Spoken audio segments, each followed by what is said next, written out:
उरणच्या शेवा कोळीवाडा व नवीन शेवा ग्रामस्थांचा संतप्त एल्गार. 15 ऑगस्टला JNPA प्रशासन भवनासमोर सर्वपक्षीय उपोषण. देशाच्या विकासासाठी आपली जमीन, घरे आणि पारंपरिक उपजीविकेचा आधार गमावूनही तब्बल 40 वर्षे पुनर्वसनाच्या प्रतीक्षेत असलेल्या हनुमान कोळीवाडा व नवीन शेवा ग्रामस्थांचा संयम अखेर संपला आहे. JNPA प्रकल्पासाठी विस्थापित झालेल्या कुटुंबांच्या पुनर्वसनाचा प्रश्न 4 दशकांनंतरही प्रलंबित राहिल्याने ग्रामस्थांमध्ये प्रचंड संताप निर्माण झाला आहे. आता केवळ आश्वासनांवर समाधान मानणार नसून निर्णायक लढा देण्याचा निर्धार ग्रामस्थांनी केला आहे. याबाबत 15 ऑगस्ट रोजी स्वातंत्र्यदिनी सकाळी 8 वाजल्यापासून JNPA प्रशासन भवनासमोर उपोषण करण्याचा निर्णय घेण्यात आला आहे. रविवारी 9 ऑगस्ट रोजी श्री शांतेश्वरी मंदिर नवीन शेवा येथे झालेल्या बैठकीत या आंदोलनाची दिशा निश्चित करण्यात आली. बनावट व चुकीची 2 आज्ञापत्रे रद्द करा, विस्थापितांना न्याय द्या आणि पूर्ण पुनर्वसन करा, अशी ठाम मागणी यावेळी करण्यात आली. विशेष म्हणजे या लढ्याला आता सर्वपक्षीय स्वरूप आले आहे.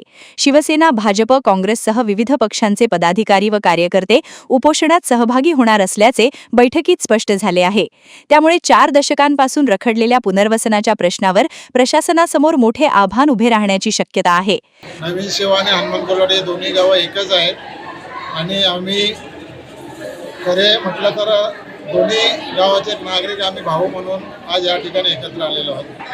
जे 40 वर्षापूर्वीपासून शासन आमचे खऱ्या अर्थानं जी काही फसवणूक करतो ती फसवणूक होतोय, त्यासाठी गाव कोणी एकत्र आलेलं आहे आणि खऱ्या अर्थानं कुठेतरी आज या ठिकाणी ग्रामस्थांना अक्कल आलेली आहे की शासनाला जर आपल्याला शासन देत नसेल तर शासनाला आंदोलनाच्या माध्यमातून धडा शिकवण्याचं काम आज या दोन्ही ग्रामस्थांनी ठरवलेलं आहे आणि आम्ही 15 ऑगस्टला या ठिकाणी निदर्शनं उपोषण करणार आहोत.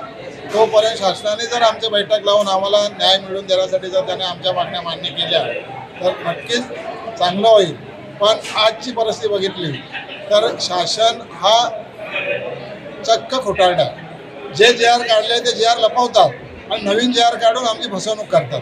त्याच्यामुळे ह्या ठिकाणी जनता रस्त्यावर उतरल्यानंतर प्रत्येक वेळी आपला न्याय मिळत असतो. तो न्याय मिळवून देण्यासाठी आम्ही सर्व मंडळी या ठिकाणी राजकीय आपल्या बाजूला ठेवून सर्व आम्ही एकत्र आहोत. या ठिकाणी शिवसेना आहे, भाजप आहे, काँग्रेस आहे, शेतकरी कामगार पक्ष आहे, मनसे आहे, राष्ट्रवादी आहे, अजून जे काही पक्ष असतील ते सगळे पक्ष आहेत. पण या सर्व पक्षाच्या स्थानिक कार्यकर्त्यांनी मनात निर्धार केलेला आहे की आपण ही लढाई जिंकेपर्यंत लढायची. नवी मुंबई व रायगड जिल्ह्यातील ताज्या बातम्या आणि घडामोडींसाठी सबस्क्राईब करा वादळवारा लाईव्ह चॅनल आणि दाबा बेल आयकॉन.